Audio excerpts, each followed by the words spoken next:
Hey guys, it's Phil the MMA Dude back with the Split Decision Podcast, episode number 119, here with my always brilliant co-host, the Fight Geek. Fight Geek, it's been a while, bro. How you doing? Yeah, it has, man. I'm happy to be back talking fights with you. Had some exciting fights last week and a huge card this week, so happy to be back. How are you? I'm doing well. So guys, here's the quick rundown for what we've got on tap today. There's a lot to cover. First, we're going to jump into my opening question for Fight Geek. After that, it's a recap and review of Aldo versus Font. Then we're going to very quickly touch on the main event of Bellator 272, Pettis versus Horiguchi that went down this past weekend. After that, we're jumping into our preview and picks for UFC 269, Oliveira versus Poirier. And then finally, after that, we go on to listener questions and more. So it's a mouthful, Fight Geek. But I wanted to start off, actually, with this question for you about Jose Aldo. So Jose Aldo Jr. had a very dominant win against Rob Font. He has now called out TJ Dillashaw for his next fight. My question is, do you believe that that's the fight to make for Aldo? And secondly, does Aldo have what it takes to become champ? Will he become the bantamweight champion of the world? Well, that's a tough one. I mean, yes and no, is it the fight to make? For Jose Aldo, it's 100% the fight to make. For TJ Dillashaw, no, that's not the fight to make. He just beat Corey Sandhagen, who is extremely highly ranked in the number one contender fight. TJ's injured. I think if you're TJ, you really hold out and try to get another title shot. But how long is that going to be, Fight Geek? Isn't that going to, I mean, when's that going to be, right? Just, I'm thinking timeline-wise. We're talking about middle of next year or something. If he waits out, I mean, TJ doesn't have a ton of fights left, I would imagine. So can TJ wait that long in such a stacked? I mean, bantamweight is stacked right now. So can he take a year off and just get a title shot like that? I mean, if you beat Sandhagen, I'm not quite sure. I think there's a lot of kind of question marks in that division until we see Aljamain Sterling fight someone or be scheduled for a fight. So. Well, Aljamain Sterling is obviously losing his next fight, of course, to Jan. He's obviously champ on paper only, but... Right, but I mean, until that happens, there's a lot of, or at least guys like TJ who are kind of waiting around to see what's going to happen. You know what I mean? Yeah, I know what you mean. I guess what I'm getting at, though, is that because so much time has gone by now since Dillashaw's injury to Corey, Corey's had another fight since then, right? Yeah. I think that whereas before you could say that Dillashaw earned that number one, earned his title shot already, now with so much time going by and so much else happening in the division, I kind of feel like I want to see Aldo versus Dillashaw 5 rounds, and then, whoever wins that can get the title shot. Am I crazy? I mean, I as a TJ Dillashaw fan, I don't think I can go wrong either way, whether he waits out and gets the title shot or fights Jose Aldo. I think it's an absolutely unbelievable fight. But to keep the conversation focused on Aldo, since that was the question, although he did look great this weekend, I do not see him capturing the title. We've seen him versus Jan. We saw how that played out. Jan, by the way, he looked fine. He looked fine for several rounds. He doesn't get enough credit in that fight, Fight Geek. He won the first round at least. Agreed, but if you watch Jan fights, Jan takes the first round, usually takes a little damage, takes some time to get warmed up, and by the third round, Jan starts burying you. And I think that's exactly how you saw that fight play out with Aldo. So I don't necessarily want to give Aldo too much credit for having good early rounds versus Jan, because I think a lot of guys have good early rounds versus Jan. How many good third and fourth rounds do they have versus him? Right. So, well, exactly. With that being said, fair. All kinds of respect to Jose Aldo, a living legend. I think he should be actively in the Hall of Fame while he's fighting. I think guys like him and Anderson Silva deserve that distinction. I think he showed some interesting, elements in his game plan with going to the ground and using his top control to win rounds. I think that bodes well for him staying competitive at the elite level, but I think there's just too much of an age gap with the truly elite champion of Jan to really make up at this point. But that's no shame towards Aldo. That's just a great young champion in his prime, and Aldo just a slight bit past his, Yeah, absolutely. I think that's, if anything, that you're being a little harsh on Aldo, if I'm being frank, but that's okay. Well, I'm just trying to be realistic based on, I mean, we've seen the fight with Jan, and we know Jan is ascending. So Fair. he would really have to show quite a bit for me to think he's going to beat that guy. With that said, do I think, Jose Aldo, with his experience, his game plan, his grittiness, is a top 3 guy in the division, top 4 guy? Yeah, he probably is. All right, okay, fair enough. So we got to move on to the co-main event. It was a lightweight special.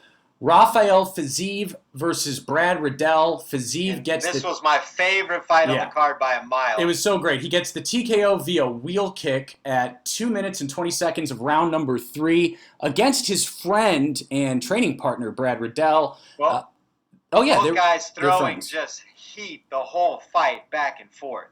Absolutely. So what did you think of this? Sorry to keep cutting you off, man. But one thing I noticed and really stood out to me was Fazeev ate enormous shots for multiple rounds and really didn't show much wear and tear. I think that makes him exceptionally dangerous. Brad Riddell was landing some clean stuff in there, and he's incredibly powerful, and none of it was backing Fazeev off for the most part. I thought that was... You know who Raphael reminds me of is he I swear he's like a little Ilir Latifi.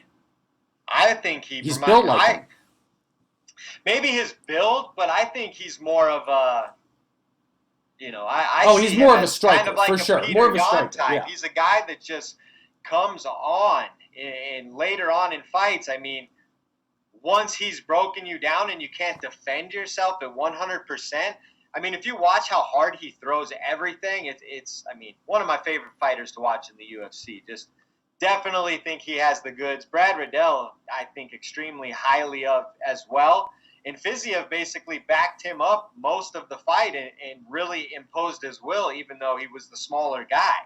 Okay, so let me ask you this. So Raphael Fazeev, it's either Fazeev or Fazeev, he moves up to number 11, the number 11 contender at lightweight. Brad Riddell moves down 2 to the number 14th contender at lightweight. And my question is, how far do you think? How far do you see Raphael Fazeev going at lightweight? How deep can he go? I think he will contend for a title at some point. Do you think he can win a title? I mean, styles make fights, so it depends on who the title holder is at that time. I mean, he does have. So who would you put him against next? All right, I'm looking at the rankings. I would 100% put him against RDA next. I think that's the fight. Oh, he can't. I would heavily favor RDA, for the record. Well, that's exactly why we need to see it. We're discussing him as a future title contender. I don't think there's a guy on the roster that's a better gatekeeper as far as if you're elite or not than RDA. So it's the perfect matchup for an ascending lightweight. Yeah, I mean, that's fair. Honestly, I like that fight. And then really quickly before we move on, Brad Riddell.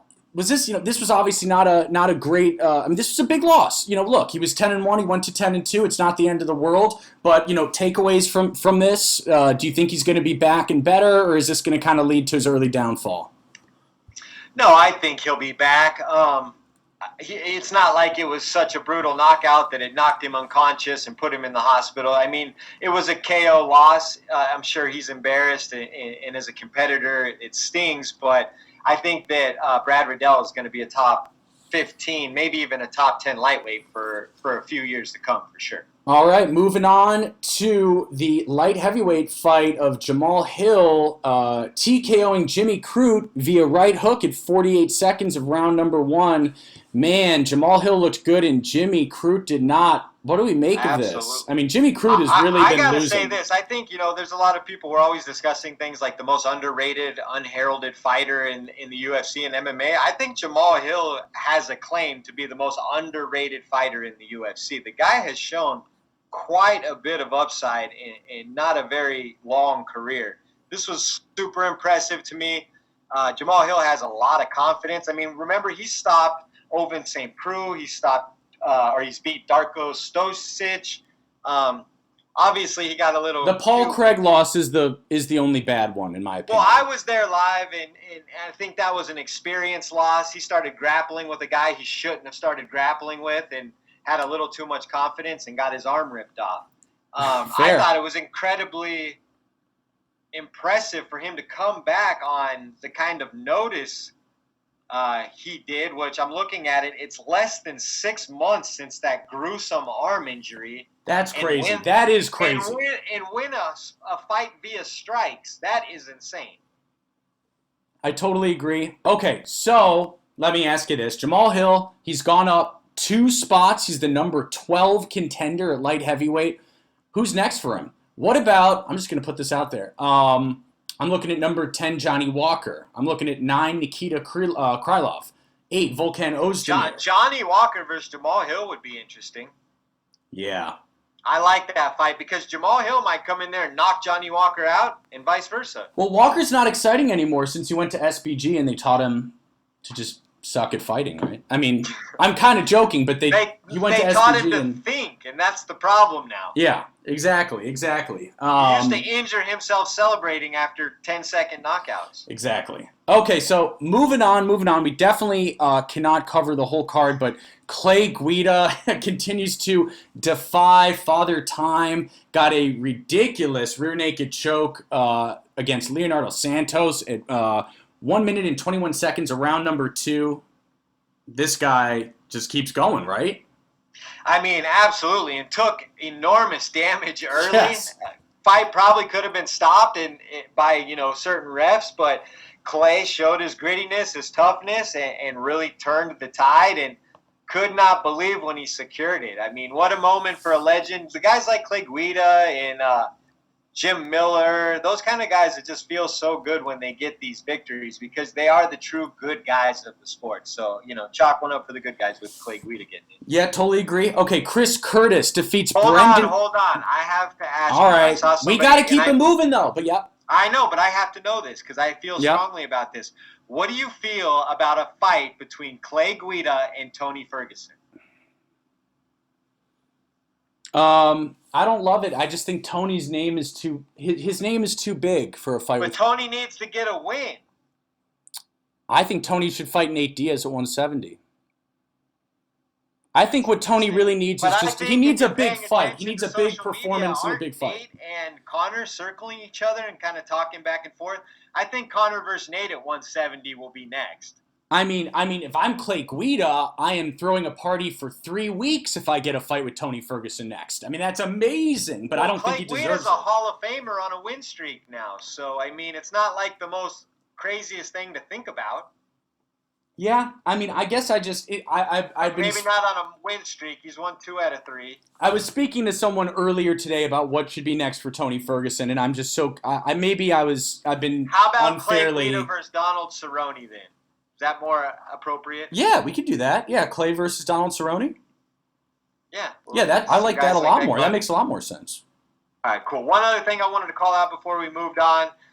Actually, 2 more. You're going to hate me. Mickey Gall. Mickey Gall lost to Alex Morono. I was going to say that. Yeah. Against Alex Morono. Is Mickey Gall a case of just like a marketing ploy, or is he just, what's up with him? Because I actually felt like he had considerable upside, and his performances a lot of the time are just super flat. So do you got any thoughts on that? Yeah, I do. I mean, I have no hard evidence on this. This is pure speculation, guys. I can't stress that enough. But I always got the impression that Mickey Gall doesn't want it enough, isn't hungry enough, and perhaps does not train nearly hard enough. Why? What is my evidence on this? Again, it's all speculation, but I'll never forget when he got a big W, then he called out Sage Northcutt, and this was when Sage was a kind of big name, and then he beat Sage, and then he just took off a whole bunch of time, like almost a year, maybe even a year. And 11 months. I'm looking at it, and then he lost to Randy Brown. And it was just, and I just feel like from there, everything started to go downhill. I really feel like the loss to Diego Sanchez is a bad one. Right. Lost to Mike Perry. Losses to 2 guys who had a hard time getting wins lately. I actually have no idea how he's still on the roster, and I would predict he gets cut now.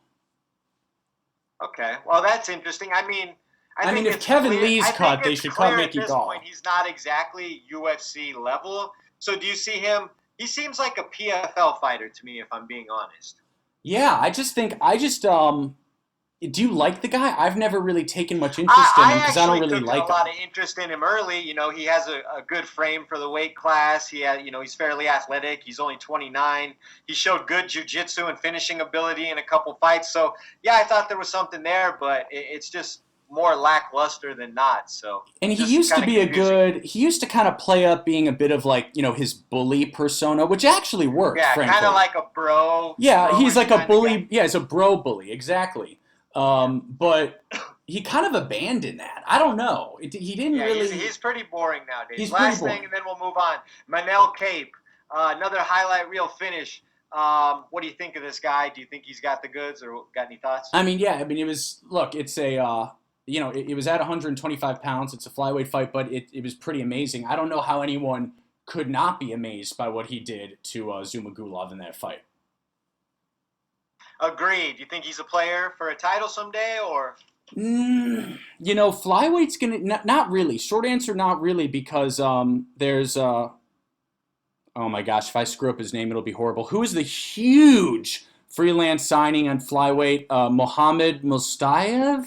Ugh. Yeah, I'm It's with you something there. like that. I'm so sorry if I'm getting it wrong, guys. I don't mean any. But Okay, now yes, I need that to guy. look it up. Do you remember? Do you know what I'm talking about? Yes. Okay, yeah. Okay, so I thought I looked it up, but it's a soccer player. But he is extremely good.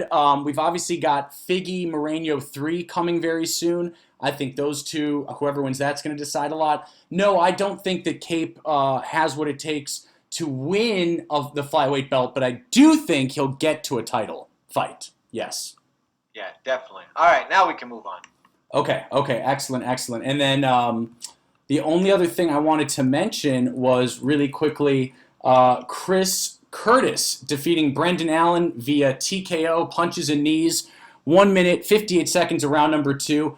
What are your thoughts on this middleweight fight and what happened to Brendan Allen? I feel like Brendan Allen went from this guy's a future champion to disaster pretty quickly. Yeah. Yeah, I mean, it looked like focus to me in this fight. He was kind of playing a little out of his character. I think you saw him smiling. He was talking all wild coming into the fight about being, because they had trained together, I believe. He's Just lost talking. 3 of his last 5, by the way. 3 of his last 5. Yeah, I think maybe if I had to, from a distance, critique it, maybe just some overconfidence. Okay. You'd think that's something that you The work out in the guy's gym, though, the guy's right? a good striker and he's a good grappler, and I think he's got good size for the division and he's got some good stuff. I just think that he's had some head scratching performances, which just makes me wonder about is he overconfident? Is his I fight know. IQ Okay, not so all I there? gotta ask you this now, and then we're gonna move on. Everyone wants us to move on, but Fikey. Okay, so I've got to ask. You're saying overconfidence. I feel like, and I am nowhere close to a pro fighter, but how is that not something? Isn't that kind of settled in the gym? Isn't that stuff handled in the gym? I Well, mean, what if they have trained together and he had his way with him and he just felt like he was gonna be able to beat him with a certain level of intensity, and then that's not how it was. I mean, that's like the saying, the rubber meets the road. That's when you really find out. So maybe yeah. it was just a lot different. Maybe he was overconfident from his past experiences. Maybe he's just, that kind of guy who drinks his own Kool-Aid. I don't know. But he didn't seem to be laser focused in a fight like that. Yeah, fair enough. Okay, so all right, with all of that, guys, we're going to move on to a very, very quick recap of the main event at Bellator 272, Pettis versus Horiguchi. So this was crazy, Fight Geek. I mean, look, what can I say? Unbelievable. Pettis. This was a classic. It was another Showtime. It was another Showtime stop, but it wasn't from Showtime. It was from his brother. Right, but I mean, you had Mauro Ranallo calling it. I mean, it felt like a special moment in time. What a knockout. The fight was, I think it was one-sided up until that point. It was. It was I thought I was watching that fight fast forward for the first couple rounds. I could not believe how lightning quick Horiguchi was. I don't even know what to say about that fight other than, Pettis really upped his stock, in my opinion. Oh, yeah. Digging deep enough and having the kind of IQ and will to find something when there was nothing there. So, unbelievable performance by both guys, really. And now that we have the bantamweight tournament on the way, I can't wait to potentially see a rematch of that fight. Yep, could not agree more. And that's going to be, I mean, who's not going to want to see that rematch, right? I mean, right? I mean, yeah, exactly, because it was going one way. Pettis was getting his ass kicked, and then boom, gets the spinning back fist. The thing about Pettis is he was in that, even though it was looking bleak, he was determined, he was focused. When we were just talking about Allen not being laser focused, Pettis was laser focused, and he found the 1% opportunity to win that fight. And that is a special ability. So kudos to Pettis. Could not believe that. Okay, I totally agree. So with that, are we ready to move on to our preview and picks for UFC 269? Let's do it. All right, so Fight Geek, I'm going to do this a little differently now. We're going to start from the bottom of the card and work our way up to the main event. But we're not going to cover You better not skip that many of them, because this is some good stuff. All right. Really quick. Okay, so first of all, very first fight, Priscilla Cachoeira versus Jillian Robertson. I know Robertson is 9-6. I still have her winning this by unanimous decision. Absolutely. I actually have her winning this via submission. So Ooh. I think Robertson's a big favorite in this one. All right, next fight. This is a fun one. 7-2 Tony Kelly versus 6-2 Randy Costa. I am taking Randy Costa.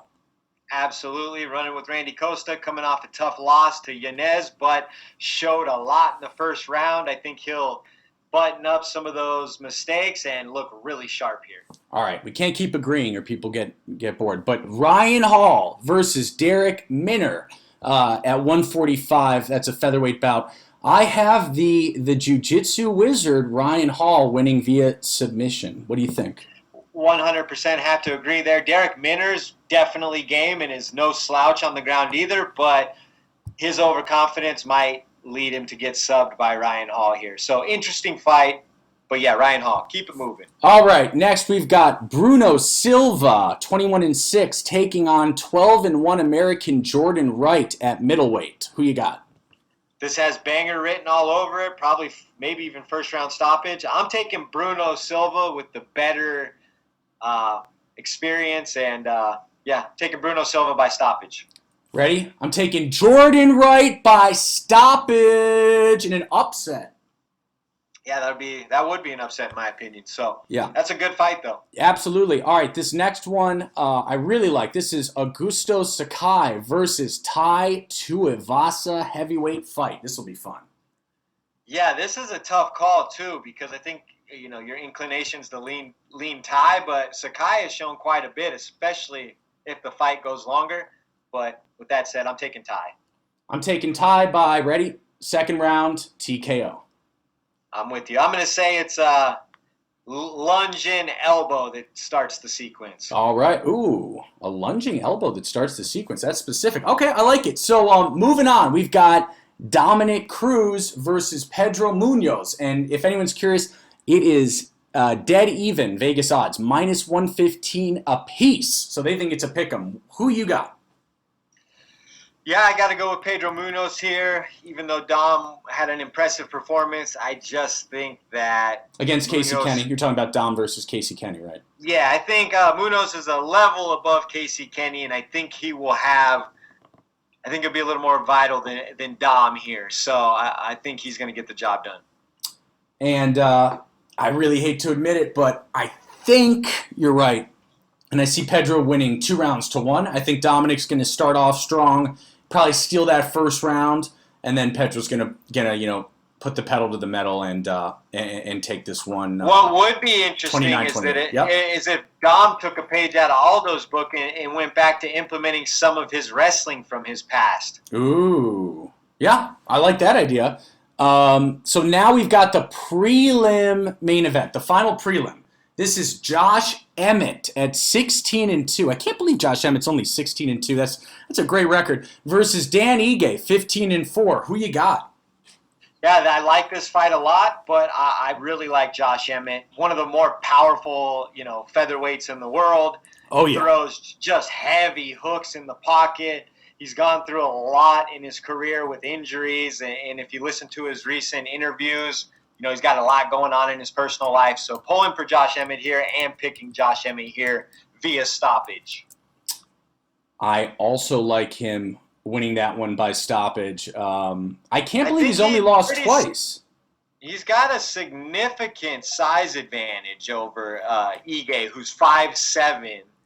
Right, but Ige's no slouch. He's definitely no slouch. No, Ige is no slouch at all. But Josh Emmett, without all the injuries, I think Josh Emmett, the top 5 guy in the division, probably. So, his last fight is a win over Burgos. He's beat Bektic, Johnson, Lamas. One of his losses to Jeremy Stevens, the one where he got his face broken. But yeah, he's a tough out for sure. I think he's going to be way too much for Ige. All right, and I do have to take Emmett as well, but I've got him winning by unanimous decision. Okay, so moving on to the main card, and the main card kicks off with a really fun fight between Raulian Paiva and Sugar Sean O'Malley. I've got Sugar Sean O'Malley by second round knockout. Wow, okay. Yeah, this is a fun fight for sure. Paiva has shown in his fights that he's unpredictable and kind of wild. I think that'll make a fun fight versus O'Malley. But I think O'Malley will be the better fighter. I'm taking O'Malley by second round stoppage as well. Hate to agree with you there, but all right. Next fight. This one's getting slept on a bit. This is Cody Garbrandt versus Kai Kara France at flyweight. For some reason, this is the one that's hardest for me because it has so many variables, the unknowns, I guess you'd say. There's so much about Cody we don't know at this class. I'm taking Kara France before you can. I'm taking Kara France by unanimous decision. Well, good, because I'm actually taking Cody by second round KO. Ooh, we disagree. Okay. But he got to keep his chin clear of those Kai Kara France combos and jab, because I am worried that cutting that much weight is not exactly going to help Cody's, chin deficiency. Wait. So let me get this straight, Fight Geek. You're putting all your eggs in the Cody Garbrandt basket because you think that he'll be able to avoid a bunch of shots? He ain't exactly Johnny the head movement guy. Well, Cody, a flyweight, I have a feeling is, or actually, bantamweight, correct? No, it's flyweight now. Okay, at flyweight, yeah. It's still kind of bizarre to say. Yeah. I think he will have an even bigger power advantage than he had before. So, with that said, I think what we saw with Cody in some of his previous fights, obviously not the TJ fight because I think that was a super emotional fight, but like the Rob Font fight, I think we saw him lose that because he was the smaller man. He was kind of bullied in that fight. Yep. I don't think he's going to be able to be bullied at 125. He's going to be the bully, and I think that bodes well for a guy like Cody Garbrandt. Okay, all right, fair enough. I like it. Okay, so you've got the third to last fight now. Jeff Neal versus Santiago Ponzinibio. Fight Geek, who you got? Quick question. Didn't Jeff Neal just get arrested last week? Is this fight still on? I believe he got a DUI, yes. I thought it was still on. Was it canceled? Yeah. No, I don't know. I was just wondering. He got a DUI for sure. Yes, he's and the fight's still on, for sure. It was I like on Thanksgiving. Jeff Neal in the fight, but if he's in jail in the middle of his weight cut, It was on Thanksgiving. No. It sounds like he's not. Yeah, sounds like he'll be fighting for sure. Sounds like he's not really focused on fight camp, right? Okay.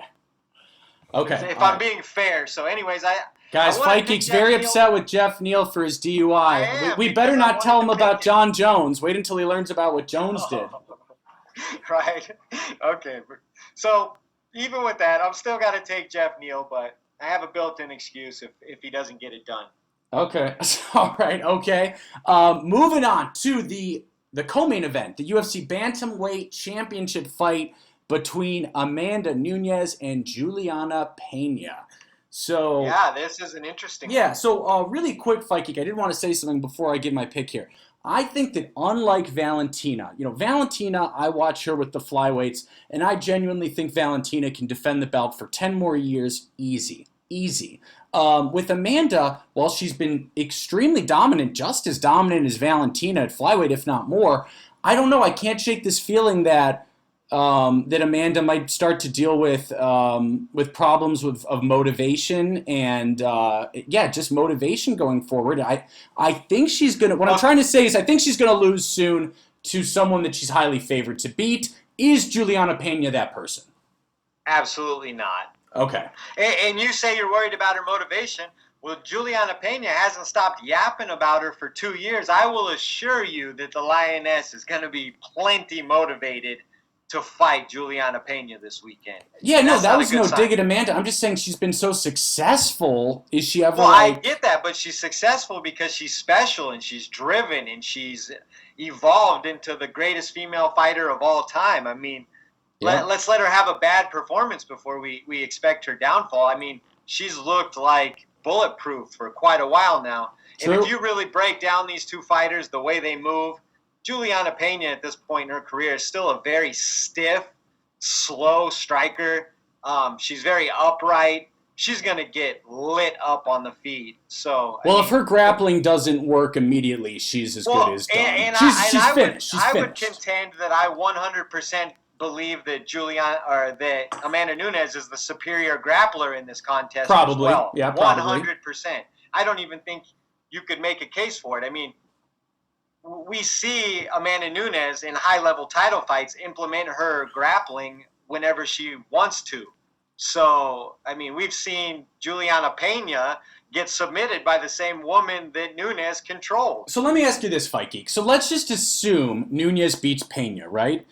To me, in my opinion... Or Nunes, yeah. Yeah, to me, in my opinion, that marks the end of every fighter in Amanda's original generation. To me, she has cleaned out everyone in the original generation. Era?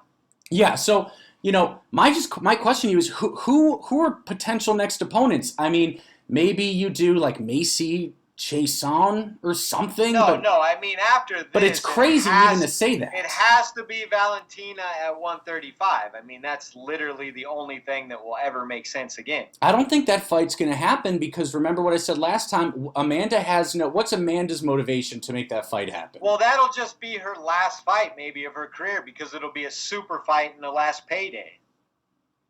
If I'm her, though, I'm just thinking I have everything to lose and nothing to gain. Well, that's true, but I money. mean, she has a child now, and believe it or not, the kind of money she's made, it's probably not going to last a lifetime, if I had to guess. Oh, I don't know about that though. Maybe. I mean, money goes quick. Yeah. I mean, if Amanda's a big spender at the poker tables, for sure. But big spender. What do you think? She's making $10 million a fight? Nah, I don't think she's making anything close. I think she's good for life on money. You don't think so? Well, with 3 people in her family for life, I think she could always, stack paper. Okay. All right, fair enough. So moving on to the main event, Charles "Do Bronx" Oliveira, the lightweight champion, versus Dustin the Diamond Poirier. Fight Geek, why don't you start us off with your formal prediction for this fight? Yeah, I love this fight. Obviously, this is the crown jewel of the evening. I love both of these fighters. You have the all-time submission leader in Charles Oliveira fighting, Dustin Poirier, who, again, I think could possibly be, an active Hall of Famer fighting. I'm taking Dustin Poirier via 4th-round TKO. I think that early on Oliveira will be very dangerous, but one thing Charles Oliveira over his career has not done is wear damage well. Dustin Poirier wears damage for fun. He just takes damage and keeps coming. And I think eventually the grittiness and determination of Poirier will overpower Oliveira and he'll get him in a TKO. In which round? I think the 4th. All right. Okay, this is really interesting. Okay, so ready? I've been waffling back and forth. I formally am picking Charles Oliveira to win via submission in the 4th round. Submission in the 4th round. I mean, that would be crazy. I mean, I think Dustin's going to get a little tired. I think Charles is going to survive the initial storm somehow. To be fair, let me ask a couple questions here. Has Charles Oliveira ever seen a 4th round in his life? I'd have to check. Maybe not. I don't think he has. Okay. And I'm fine with that. Name a better fighter than Dustin Poirier at outlasting guys. Well, I think it's a bad matchup for Dustin. I've always said that because Charles is such a tricky ground fighter. Well, also, let's get into it. How many submission losses does Dustin have in 34 career fights? I mean, I don't have the analytics on me right now. Why don't you tell me, Fight Geek? I believe it's 1 loss via submission. Oh, yeah, against Khabib, of course. Or no, 2. Sorry, Khabib and Chan Sung Jung. So. Okay, and Korean Zombie's not even known. Korean Zombie's not even known as a ground threat, really. I guess that's true. Didn't make my point the way I wanted to, but I don't think he's an easy guy to submit. Khabib basically did the same thing to Justin Gaethje, who Dustin beat. So it's hard to say, oh, well, Khabib did such and such because. No, I get that. No, of course, Khabib beats everybody. I just think that I genuinely think it's going to be. No, I genuinely think it's going to be a really competitive fight. It's a great fight for diehards. It's definitely going to be I think Charlie's going to find a way through, man. I really do. I just don't see how you can like the grit of Charlie over the grit of Dustin. Dustin is built on grit. That's his whole persona. He outlasted I'm Dustin rooting, Gaethje. just for the record, I'm rooting for Dustin. I'm rooting for Dustin. I mean, yeah. He outlasted Conor. I mean, as far as I'm concerned, concerned, anyone can outlast Conor. You just have to last 7 minutes. He basically changed Dan Hooker in that fight. Everyone gives Dan Hooker credit for going the distance with Dustin that night and almost beating him. But Dan Hooker basically has never been close to that level since he fought Dustin Poirier. The thing about McGregor, though, Fight Geek, really quick, you said, he outlasted McGregor. Outlasting McGregor is a lot like the first time you lose your virginity in high school. You got to last 7 minutes and then you're fine. 7 minutes and then you're good. And that's kind of, I think, how Conor approaches the fight game, too. So getting back on track here. Sorry about that. I just don't see I apologize, how you can Mom. Oliveira later in the fight. But, hey, we're going to see what happens. It's going to be amazing either way. Both guys are truly elite and in their prime. I just believe that it's a bad stylistic matchup for Oliveira, personally. Yeah, it's going to be a close one, guys. Be very careful. I do think Charles Oliveira is going to pull it out, but don't bet very carefully. I am definitely not responsible for any lost money. That's for sure. Okay. Hell of a card top to bottom, though. It's going to be a great Saturday. Oh, yeah. It's going to be amazing. So, all right, guys, we're going to take a really quick break, and then we'll be back with listener questions and more. Hey guys, it's Phil the MMA Dude letting you know that this episode of the Split Decision Podcast is brought to you by TotalAggressionClothing.com. Visit www.TotalAggressionClothing.com and use the promo code 46210 to receive a special Split Podcast discount on all Total Aggression hats, shirts, hoodies, and more. Again, that's www.TotalAggressionClothing.com with promo code 46210.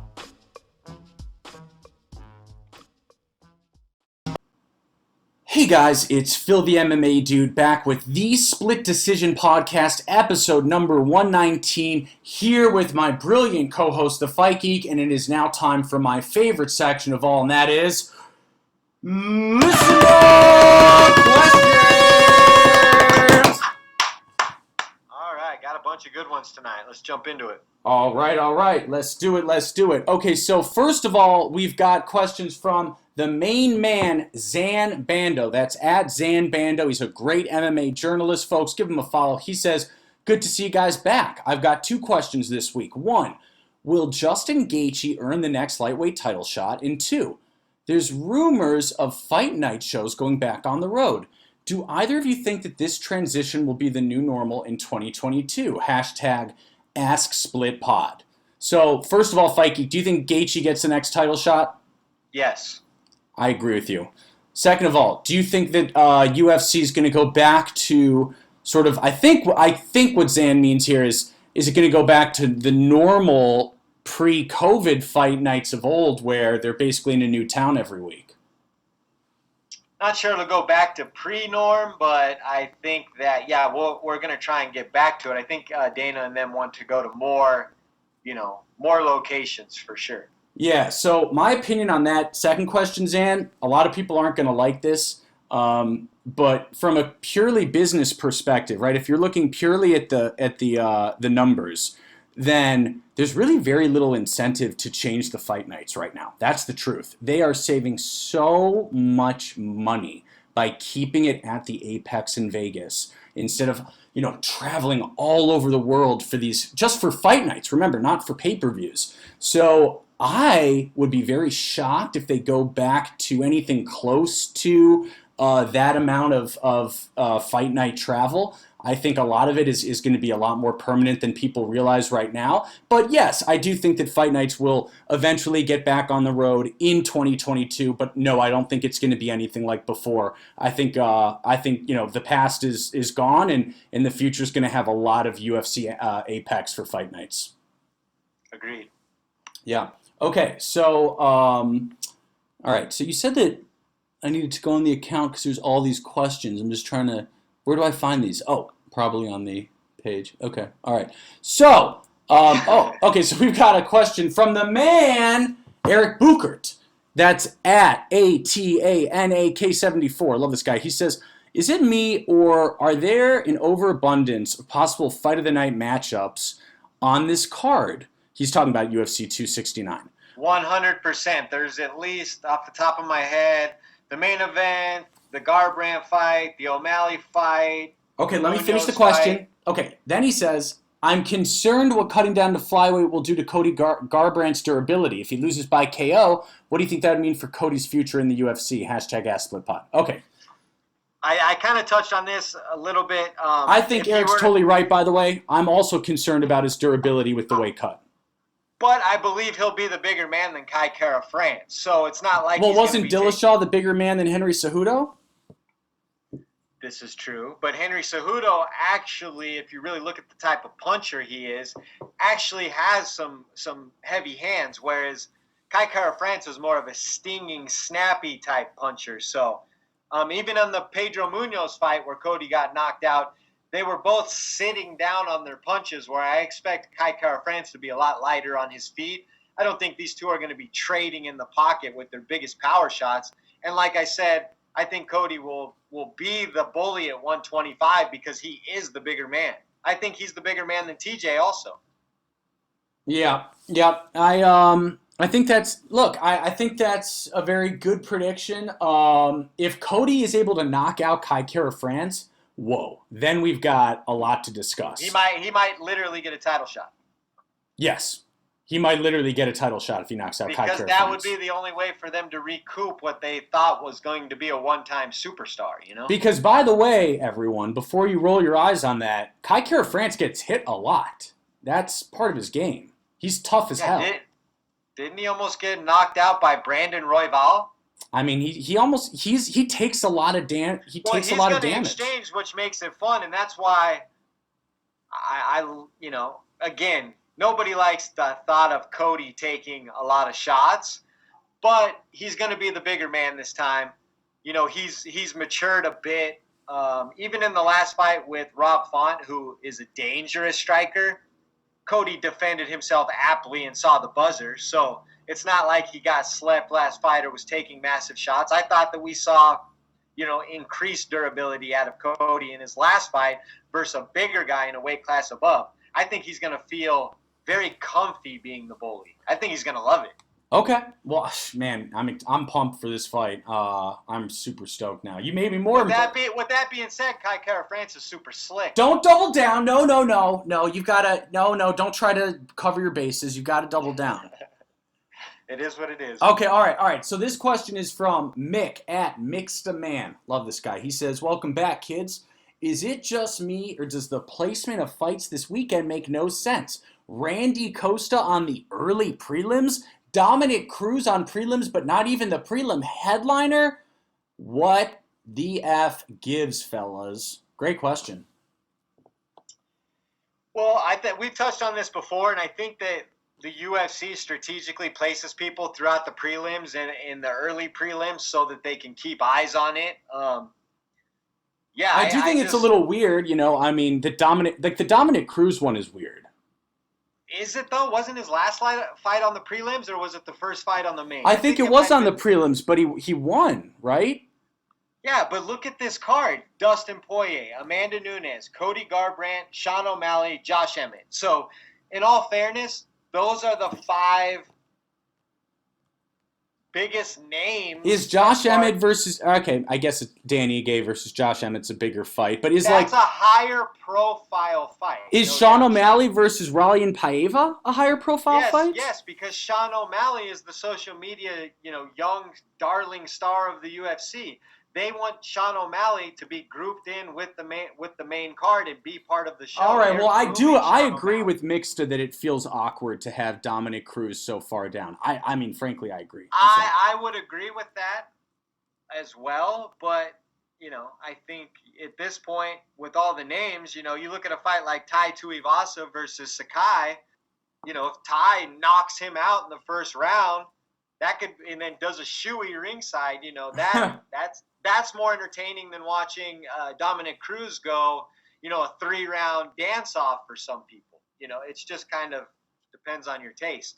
Absolutely. Okay, next question comes from our main man, a Split Podcast OG, SmartDan51, at SmartDan51. That's the MMA philosopher. He says, will we see a better version of Jones now that he's training with Cejudo? And then he writes in all caps, behave, Phil.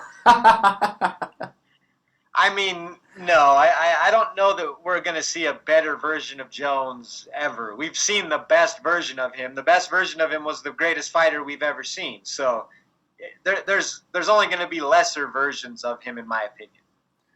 Okay. I'm going to be weirdly more optimistic than Fight Geek on this. I think that Jones had definitely sputtered out at Jackson Wink. I think it was pretty clear that gym had basically turned into an SBG Ireland. What SBG Ireland is to Connor, that's what Jackson Wink had become to John. And he was just being surrounded by yes men. Attention, Jackson Wink at this point has ran off basically everybody, haven't they? It's literally, yeah. I mean, except for Cerrone literally, left, Holly Holm and Michelle Watterson are the only ones left. Right. So yeah, absolutely. That's what I think. Yeah, absolutely. I think that even guys like George, who had great success, didn't stay there forever. Right. So do I think that Jones training with Cejudo's camp could be a good thing for Jones performance-wise in the octagon? Yes, I do. Well, if Cejudo can convince him to go back to wrestling, maybe that'd be good. But, again, I don't really see, Cejudo is semi-retired at this point. So how intensely is he training? It sounds like Jones. It sounds like he's becoming a bit of like a coach type figure. That'd be interesting because he is an Olympian. I don't know if you've ever heard, but wait, what? He's an Olympian? How come he's never mentioned that before? So I mean, I'm sure coaching is probably one of his stronger attributes. So that could be interesting. But again, Jones is aging, cannot get out of his own way. And yeah, I'm not sure we're going to see him go on a 9-fight title defense streak or whatever it was off the top of my head. Will John Jones ever become heavyweight champ? Yes or no? I don't think so at this point. I don't either. I really don't, guys. I really don't. I think it's moving on. I think when you look at a heavyweight like Ciryl Gane, that's the future. That dude's way bigger than John. But I'm not even sure that John can beat Ciryl Gane is what I'm saying. Well, that's what I'm saying. Yeah. I don't know if John can beat Stipe Miocic. Mm-hmm. Exactly. So I agree. I don't know if John can beat Curtis Blades. He doesn't have one-shot knockout power. Right. Yeah. I mean, Curtis Blades will tackle John and lay on top of him for 3 rounds. Yeah, I think that's actually a very good point. Yeah. I mean, I'm not quite sure how good John is. He just keeps telling us he's going to be the best heavyweight, but until he gets in there with any heavyweight, I mean, who knows what that looks like. The longer we wait, the worse it gets too, I think. Absolutely. So this next one comes from our man, Eduardo. That's at Landa Crew. He says, what year has the best UFC pay-per-view events? Hashtag AskSplitPod. This is a great question. I can tell you right now what's 2016 and 2017 and even 2018 are all popping into my heads, especially 16 the height and of 18. the Conor McGregor era, essentially. Okay, so 2016 was really good because that had. So I'm pretty sure the Aldo fight was in 15 at the very end of the year, right? But then 16 had Diaz 1 and 2 plus Alvarez. Sorry, I'm bad with the dates. Was there ever a year where both Ronda and Conor were champions at the same time? I think no. Well. So the short answer is no. But in 2015, McGregor became the featherweight champ very, very shortly after Rousey lost her belt. Okay, so yeah, because it was 193 and 194, literally. Say again? It was UFC right. 193 and UFC 194. So I would say that year because you had two enormous superstars that were selling the pay-per-views. Yep, so 15. Crazy. Yep. Yeah. Okay, I think that's a very fair answer. Yeah, I mean, honestly, 15, 16, 17, and 18 all kind of have strong cases. I can tell you personally, 15 and 16 for me feel like the 2 years of the biggest growth. That's when my friends started going out to bars and watching fights and wanting to come over and watch fights. Well, that's same with me too, but right. Well, same. Yeah. That was the year when the sport really, in my opinion, took that mainstream bump. Yeah. Okay. All right, so this next question comes from our main man, Cyrus King. Love Cyrus. Cyrus Picasso Khan, that's at Cyrus King. He's got a great show, Combat Corner. Be sure to check that out. He says, why is Charles Oliveira so disrespected by the fans? He's got underrated wrestling, striking has improved, and he might be the most feared grappler in MMA. He's obviously legit, ? Hashtag AskSplitPod. Yeah, I just think that he was a bit of a late bloomer. Every time he kind of put something together, he would stumble. So he just really wasn't, by a lot of casual fans known of. So, it takes a while for people who don't pay attention to finally figure it out. I just think that time. I don't underrate Charles Oliveira. Again, he's the all-time submission leader. He's very fluid, athletic striker. He's still fairly young. He's a great guy. Got a cool look to him. I mean, he's as elite as Brazilian fighters get. So, I mean, dude's a complete badass. I'm not underestimating him. I just think that, not a lot of people, tuned in for Nick Lentz 1, 2, and 3 or, right. his stuff like that. He was very unheralded for a very long time. I think those are all very fair points. Okay, so next question comes from our man, King Richard. And guys, really can't say enough about King Richard. He's a great dude, and he really knows how to debate in a fun way without, he's always keeping it respectful. He's one of my favorite follows. Anyways, that's at @V_King Richard _V. He says, this is such a good question. Do you think Kamaru Usman counts as a U.S. champion? He was born in Nigeria, yes, but he has spent almost his whole life in the States, was trained here, and in every other way than what it says on his birth certificate, he is American.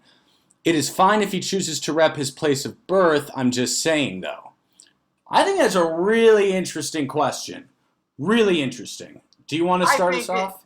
Again, this is kind of an interesting one, but to be fair, what I did with this question is I just took it into my personal experience, and a couple weeks ago, my dad was in town for Thanksgiving, and I showed him some Kamaru Usman, specifically the Masvidal fight, and I referred to him as a Nigerian fighter, so I guess that tells you how I view him. Yeah. So, I think that's very fair. So, Richard, my first answer is I completely I completely see where you're coming from. I'm a tennis fan. Haha, everyone can laugh that up. I've admitted it before though. And I remember Maria Sharapova, who lives in Florida, was raised in Florida, speaks English as her first language, and she's always repped Russia. And that kind of rubbed me the wrong way, to be honest. It always did.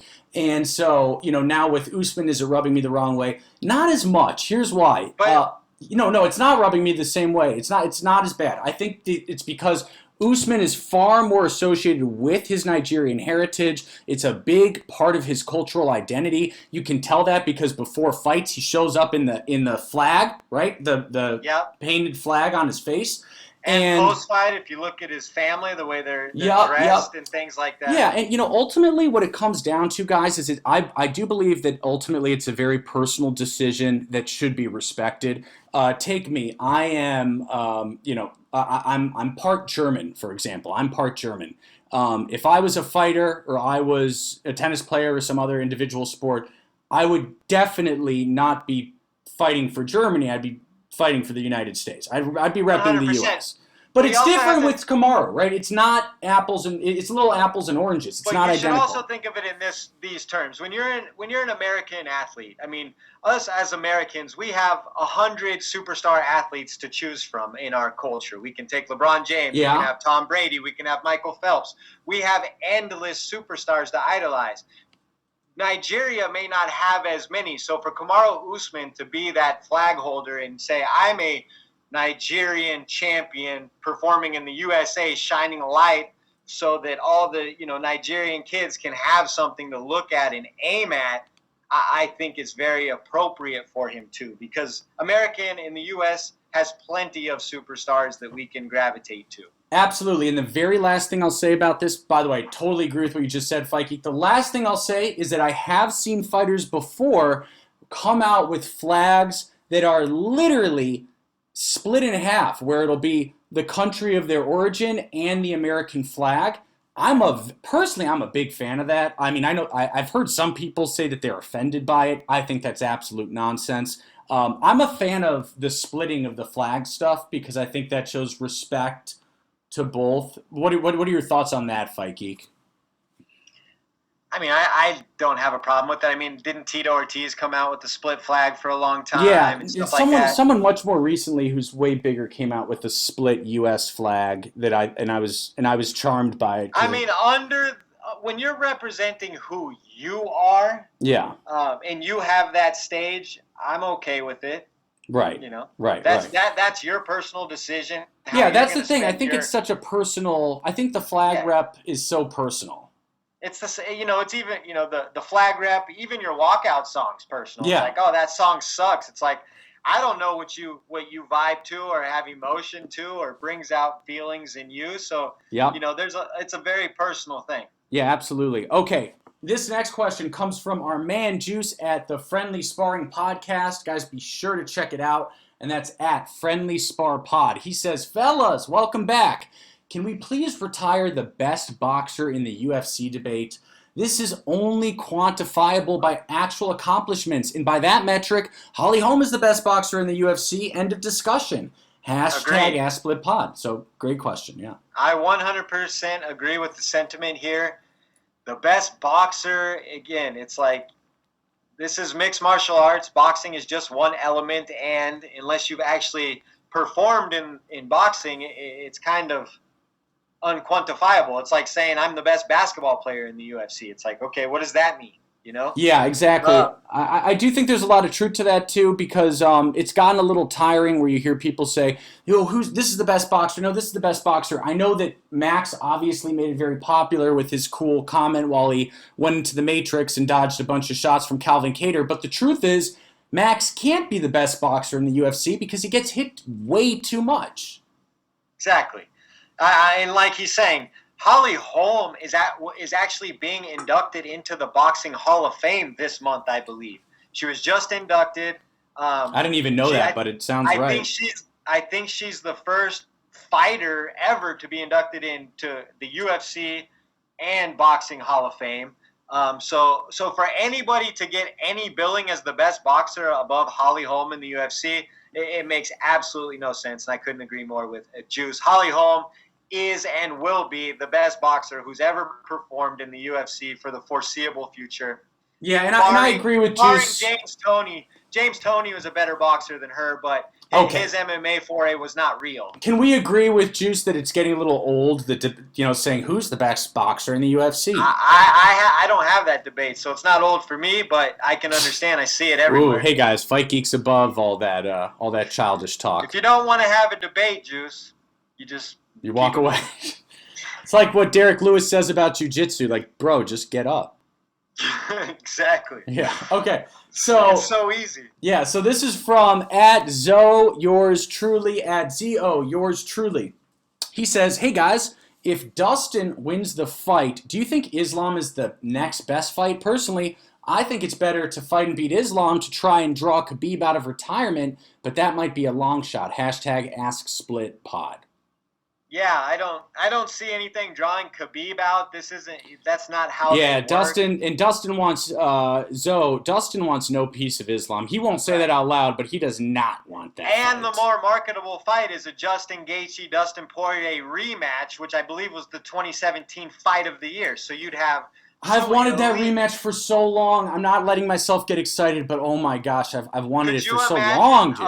A former fight of the year replaying itself as a title rematch? I've wanted Gaethje Poirier too for a very long time. I mean, I saw it live. It was unbelievable. Oh, well, Fight Geek saw it live. Okay, all right, fine. Okay.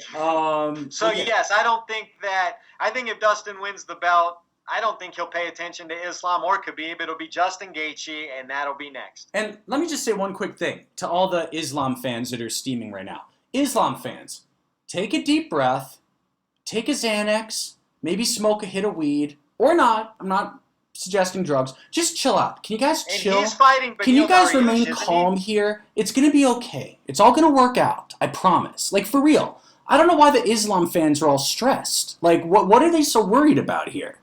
Well, what they're probably worried about is that Dustin fights Justin, beats him, and then Conor's ready to come back and gets a fight with Dustin, and Islam isn't able to get a title shot. Conor can't get a title shot off of losing 3 of his last 4 in his last 2. If Conor goes up to 170 and beats Nate Diaz, that'll get him a title shot versus Dustin Poirier. Okay, but I'm saying he can't return and just fight Dustin for the title. No, but that's what I'm saying. Dustin will fight Charles Oliveira, Justin Gaethje, and then possibly Conor McGregor, putting Islam at least till 2023 before he actually gets his title shot. Okay, well, for the record, I don't think that will happen, for what it's worth. I think that Islam But isn't Islam scheduled versus Beneil Dariush? Yeah, so whoever wins that fight should be after Gaethje. At 100, that's why I'm not worried. Yeah, so. Yeah, absolutely. But Dana only does what he's supposed to about 4 out of 10 times. At the most, I'd say. Okay, so this next question is from Edward J. MMA. Love this guy. He says, great to have you guys back. How far do you see Manel Cape going in the UFC? Ooh, we might have answered that. And then, I see him as the future champ, and I'm already excited at a potential fight with Figueiredo in 2 years' time. #AskSplitPod. Interesting. Yeah, I mean, I think we touched on it. I definitely see him as a player. One thing I'm concerned about is he has gotten hit quite a bit in his early UFC career. He lost his first fight and still, has taken damage in the follow-up fight. So I don't know if you can say unequivocally, or I can say unequivocally, he'll be the champion, but he certainly has the looks of a top 5 guy. Yeah, I would agree with that. Again, I don't think he will be champion. I think it's interesting how he said a potential fight with Figgy in 2 years' time. Yeah, well, we're going to see, Edward. Don't forget, Figueiredo has his hands full. He's going to have to beat Moreno in that third fight just to have a chance of being the champ in 2 years. And I think he's going to have his hands full. I really do. Yeah, and Moreno's younger and slicker. I mean, like I always say, styles make fights. And towards the more rounds Figueiredo and Moreno has gone on, the more the style advantage for Moreno has played out. Absolutely. Absolutely. Oh, and then so we've got this third question from Edward. He says, one for the UFC 1 fans. Will we ever see a sumo wrestler compete in the UFC again? These are the things I think about in the morning. #AskSplitPod. No. I'm almost 100% confident we will not see a pro sumo wrestler in the UFC again. And I actually disagree because I believe What? in March. Wait, what? I believe, yeah, because not all sumo wrestlers are 500 pounds. They have smaller sumo wrestlers that are closer to They're going to get weight. guillotined the second they put their head down and try to shoot. Well, did you know that a former sumo wrestler had an 8-second knockout at Risen this year in like March? No, actually I didn't, and I don't appreciate you mentioning that live on air and embarrassing me. So what I'm saying is it's been done actually recently. I actually went and looked all this information up, and it's slipping my brain right now. But if you just then look thanks at for looking it up. MMA That was really helpful. Knockout, check it out. Yeah, and you can see that some of the smaller sumo wrestlers are actually super athletic for that kind of size. So, wait, I can't believe you think though that you think a sumo wrestler is going to be in the UFC? In the history and future, yeah. I mean, you don't think there'll be one special guy who crosses over? You know how? I mean, dude, in this day and age, you've got to be so well-rounded. If you're bad at any one thing, you get ganged up on in that area. So how is he going to handle the striking? Well, sumo wrestling gives you a great, How's okay? But he's gonna. I mean, takedown defense, so he can essentially. If I'm fighting a sumo wrestler, I am only practicing like flying knees, huge don't you remember uppercuts. Nate Diaz is a former sumo wrestler, according to Skip Bayless. Okay, there's a lot going on in that sentence, and I'd rather not touch it than try to.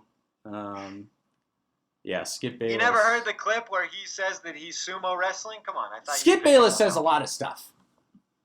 Long story short, yes, I think that eventually we will. I don't think you'll see one of the bigger ones, but I do think we'll see somebody cross over from one of the smaller sumo classes. Interesting. I respectfully disagree, but hey, that makes it more fun. So, okay, so this question. Oh wait, did we already ask Smart Dan's question? Hold on, before we move in, Yeah. or move in. Sumo wrestler throws hands, scores fastest knockout in promotional history for Risen this year. Okay, it's also Risen, dude. No offense, but Risen. Can we talk about them for a second? I'm so sick of pretending that they're even as legit as one. I'm sick of it. Like, chill. Like, we know you guys are not one, and one is not that impressive. Well, they got sumo wrestlers. Risen's got to chill. Risen's got to chill. They got to chill, man. They're like the guy at the party who hasn't gotten his ass kicked yet. Oh, really? Why do you say that? He's just way too confident, and his nose ain't broken, and it just there's way too much going on. Sounds like you're an expert. Okay, moving on. Yeah, let's not answer that one. Okay, so I'm trying to see if there's any other. Oh wait, there was one. Yes.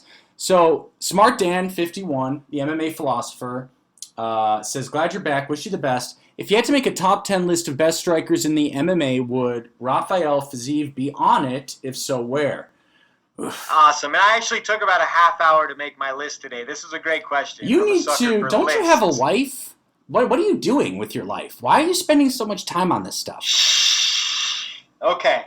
I'm just going to fire mine off, and I'm going to see what you say. So I got I'm not even married, and I don't spend this. Okay, sorry, go ahead. Number one, Israel Adesanya. I put feints and technical. I think that speaks for itself. I'd say he's probably the most feared striker in UFC or in MMA today. Are you really going to – you're not going to name 10 of these, right? Yes, I am. I'm going to name them dude. quick. All right, hurry, go. Adesanya, Peter Yan, Max Holloway, Wonderboy, Fazeev, Giga Chikadze, Dustin Poirier, Justin Gaethje, MVP, Raymond Daniels, honorable mention, Amanda Nunes. Wow, that's very okay. I don't. That's an interesting list. I don't agree with it, but it's very kind. Who don't you agree with? No, with Fazeev. I don't agree with Fazeev being that high. Fazeev is the striking instructor at Tiger Muay Thai. All right. I non-stop. He just hit a reverse spinning wheel kick knockout over another Thai-trained fighter who has boxing and kickboxing experience. Where's Yuri What are you talking Prohaska? about? Where's Yuri Prohaska? Where's Surreal gone? Where's even... Those guys are great, but Francis, even Francis. Francis, as a striker, if you were to break down the technical ability of Francis as a striker... You're just talking about that one fight against Jairzinho when you windmill. I'm just saying that Francis throws big power shots that is more of God's gift to him than it is a technique. A guy like Wonder Boy, who doesn't have a lot of knockout power, is still an unbelievable puzzle to solve, even at his advanced age, because of his footwork, his in and out jabs, his stance switches. Have you ever seen, Ngannou in and out with a stance switch and land a high kick? And I'm just saying, there's different levels to striking. Max Holloway Max Holloway doesn't throw a lot of variety, but Max Holloway throws 1,000 strikes at you every fight. No, I get it. But okay, how come you didn't name Jorge Masvidal, for example? Because Jorge Masvidal, while he is a very well-rounded striker, I mean, he doesn't really have one-shot knockout power in his hands outside of the Till fight. He's never shown that. Does Wonder Boy? No, but Wonder Boy is so freaking technical and such a puzzle to solve defensively and with his spacing. He beat Masvidal in a striking match and just completely confused him and baffled him. That's what I'm saying. When it comes to striking, it's not just who you can knock out. It's your stance switches. It's your defense. It's your movement. It's all of it. And Fazeev is amazing at all of it. Yeah. Okay, that's fair. That's fair. The one guy who I left off my list who I still feel might deserve to be there is Who'd you leave off? McGregor? Yeah. Stop. But I feel like McGregor has just gotten too heavy and one-dimensional. He's so heavy on that lead leg, though, that... Yeah, he just fell in love with throwing power boxing shots. Yeah, man, he fights so heavy on that lead leg. If you watch Prime 145 McGregor... Oh, I know. He was like a karate he would hop striker. And bounce, and he was light, and he would throw a ton of kicks, and he would just... Oh, I know. He was active, super active, and now it seems like he just fights from the waist up, more or less. Yeah, I know he landed some kicks last fight, but it's not nearly what he used to. Yeah, he landed so many that they got checked and literally broke his leg into tiny little pieces. Well, don't you remember the Chad Mendez fight? He basically won that fight by poking Chad to the gut after they got up from the ground. Wait, why did you pronounce Mendez so weird? Did you say Mendez? It's Mendez. I don't know. I'm just talking. All right. But anyways, long story short, he went to the body with those poking teep-style kicks and hunched him over and then landed the big shots to put him on his backside. I don't see him do much of that anymore. Yeah. No, I don't either. So I agree with you. Go ahead. You got any other names you want to mention? I'm pretty confident in the list I put, and I'm going to actually post it on Twitter so you guys can comment on it. I think that one person that you didn't name, although here's where it gets confusing. Do you name people that are retired? Because if you can name people that are retired, no, I'm absolutely it has to be active MMA. I'm absolutely putting Daniel Cormier there. Yup, that's right. Daniel Cormier. Yes, he was boxing Stipe's face off for 2.5 fights. What? He got head kick knocked out by John, who never head kick knocked out somebody in his life. I mean, Jones was on more jet fuel than a 747 going to China. Well, you play something that perfect, you're going to knock him out whether you're on that jet fuel or not. I guess we'll never know. Again, that's John's problem, but I guess we'll never know. Well, we do know when it comes to striking acumen, John, who's not known as a striker, is a better striker than Daniel. We saw it right there. Oh, yeah, like how impressive John looked in his striking against Dominic Reyes when he lost the fight. Reyes can't even win a fight to save his life. You're claiming Daniel Cormier is a top 10 MMA striker. He is. And I'm telling you, John, well, you're saying John, the guy who lost to Reyes, is not good, but he head kick knocked out your boy. Your argument's trash. It's trash to say that he head kicked my boy, dude. Are you not going to recognize drug cheating? Like, what is the official ruling on that fight? It's a no contest. So what are you talking about? Well, all I know is that John said in the press conference leading up to the fight that Daniel has a tendency to do something that John would capitalize on, and John had the striking acumen to go in there. And that's like saying you're undefeated in MMA because every time a fight starts, you pull out your 9mm and shoot the opponent in the head.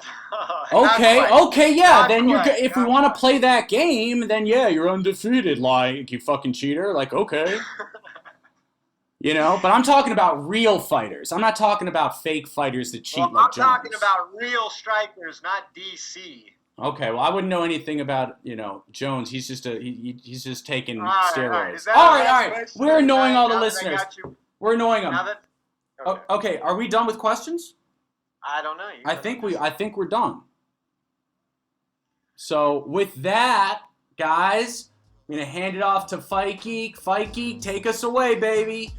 All right, guys. As usual, you can find us on iTunes, Spotify, YouTube, Google Play, Stitcher, and more. I'm at the Fight Geek MMA. He's at Phil the MMA Dude. We are at Split_Podcast. It's 4 words. The Split Decision Podcast. Thanks for tuning in, and we'll talk to you next week. Peace. Peace.